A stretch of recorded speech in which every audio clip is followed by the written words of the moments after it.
सुप्रभात।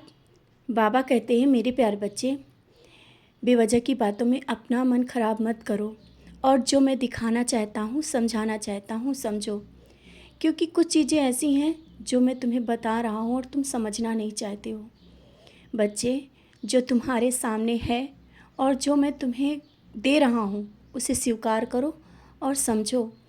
जो मैंने तुम्हें दिया या देने वाला हूँ वो बहुत ही अलग है।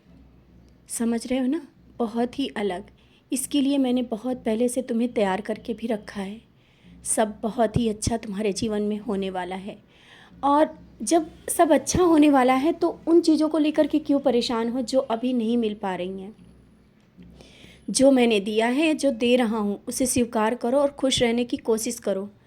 इधर उधर की बातों से मन को हटाओ, क्योंकि ये जो तुम्हारा चंचल मन है ना, बहुत भटकाव में आ जाता है, इधर उधर की बातों में आ जाता है। सही रास्ते पे चल करके भी तुम पीछे आ जाते हो। ऐसा क्यों करते हो? जिस रास्ते पे चल रहे हो ये सही रास्ता है।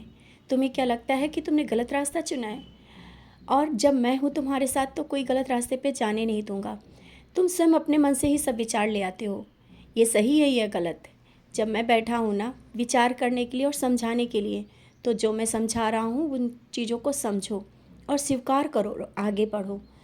बेवजह की बातें मन में मत लाओ कि इनके साथ ऐसा क्या हुआ, क्यों हुआ, कैसे हुआ। जो जिसके साथ होता है उसके कर्मों के अनुसार होता है। तुम मत सोचो, सबको अपने कर्मों का फल अवश्य मिलता है। तो तुम्हारे इन व्यर्थ के परेशान होने से या किसी की बातों में पढ़ कर के मन में शंका लाने से कुछ नहीं होगा। समझ रहे हो ना? और हाँ, जल्दी ना उठ पाने के कारण जो ये हड़बड़ाहट में सब काम करते हो ना, शांति से काम करो। मैं रहता हूँ ना तुम्हारे साथ। जहाँ तुम रसोई में रहते हो ना, तो रसोई में भी रहता हूँ। बाहर जाते हो तो मैं बाहर भी रहता हूँ। कोई भी काम तुम्हारा देर होने पाया है, नहीं होने पाया है ना, तो फिर क्यों इतनी हड़बड़ाहट करते हो? सब समय पे काम हो जाएगा। और अपने जो ज़रूरी काम है कर लिया करो, इसके बाद आकर के मेरे पास बैठा करो। मैं तो तुम्हारा पिता हूँ, परम पिता। मैं तुमसे क्यों नाराज़ होऊंगा? तुम अपने काम सब जल्दबाजी में करते करते तुम मेरी ओर देखते हो कि बाबा के लिए देर हो गई, बाबा का स्नान नहीं हो पाया, बाबा की पूजा नहीं कर पाए। बच्चे, ये व्यर्थ की बातें सोचना बंद करो।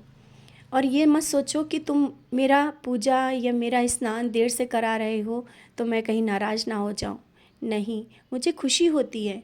तुम अपने कर्म अच्छे से करते हो, सबका ध्यान रखते हो, फिर इसके बाद मेरे पास आकर के बैठते हो निश्चिंत होकर के। तो आज के बाद अगर देर भी हो रही है ना, तो मन में मत लाना कि मैं नाराज़ हूँ। मैं तुमसे बहुत खुश हूँ। तुम्हारी यही पूजा और भक्ति मुझे बहुत आनंद देती है। क्योंकि आवश्यक नहीं कि ज़्यादा देर तक मेरे पास ही बैठना या मेरी विशेष पूजा करना। चलते फिरते मुझे देखते हो, मुझे बार बार निहारने लगते हो, मुझसे बात करते हो और बोलते भी रहते हो, बाबा अभी आ रहे हैं, अभी पूजा के लिए लेट हो रहा है, बाबा ये खा लो, अभी स्नान कराना है, यही सब। और मन ही मन में तुमसे भी बातें करता रहता हूँ। इसी कारण तुम बार बार मेरी ओर खींचे चले आते हो, मेरी रहम नज़र की तरफ, मेरे स्वरूप की तरफ खींच के आते हो और बार बार बात करते हो। ये क्या कम है क्या? यही तो भक्ति है जो मुझे एक पल भी नहीं भूल पाते हो तुम। यही भक्ति है, यही विश्वास है तुम्हारा जो कभी टूटने नहीं दूंगा।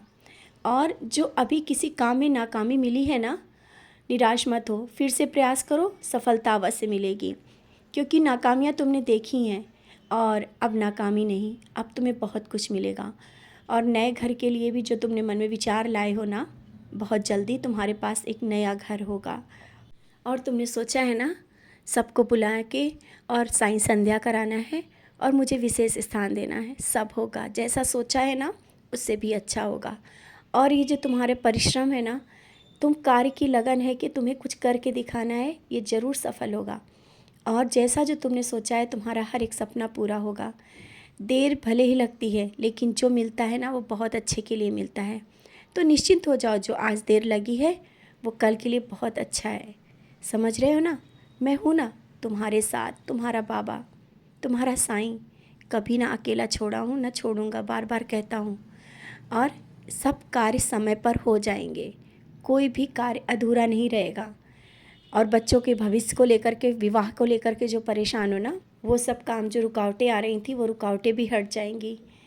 बहुत दिनों से जिन कामों में रुकावटें लगी थी वो जल्दी ही हटने वाली हैं। ये महीने के अंत तक के बहुत कुछ कार्य तुम्हारे सफल होते दिख जाएंगे।